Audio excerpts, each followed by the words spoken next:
সুপ্রিয় দর্শক মণ্ডলী, ওয়েলকাম টু বেঙ্গল ফায়ারফ্লাই। বাংলার জোনাকিতে আপনাদের স্বাগত। নিঃসন্দেহে সমস্ত প্রশংসা মহান রাব্বুল আলামিনের জন্য এবং প্রশংসিত মুহাম্মদ রাসূলুল্লাহ সাল্লাল্লাহু আলাইহি ওয়াসাল্লাম। তৎপর বাংলার জোনাকি একটি আদর্শ মুসলিম সমাজ গড়ার লক্ষ্যে নিয়ে আসতে চলেছে ভারত ও বিশ্বের দুর্লভ ইতিহাস। তাই শুরু করছি জাতির পিতা ইব্রাহিম আলাইহিস সালাম এবং সনাতনীরা যাকে ডাকেন ব্রহ্মা বলে, তার সমস্ত প্রজন্মের মঙ্গল কামনাকারী দোয়া থেকে। আসুন শুরু করা যাক।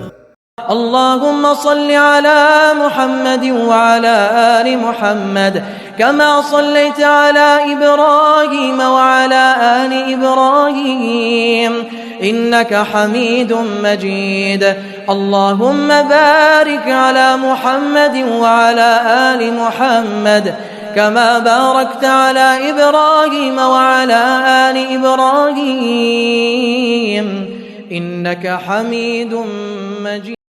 সুপ্রিয় দর্শক মণ্ডলী, জ্ঞান বিজ্ঞান ও ঐতিহাসিক সমাহার নিয়ে আসতে চলেছেন বাংলার জোনাকি আপনাদের সামনে তুলে ধরতে। পরের আলোচনা হবে বাংলার জোনাকির লক্ষ্য কী এবং এই লক্ষ্যের জন্য বাংলাকে কেন বেছে নেওয়া হলো এবং ভবিষ্যতে বাংলা কিভাবে বিশ্বের দরবারে দৃষ্টি আকর্ষণ করতে যাচ্ছে। তাই চোখ রাখতে এখনই চ্যানেলটি সাবস্ক্রাইব করুন এবং বেল আইকন টিপে নোটিফিকেশন পান।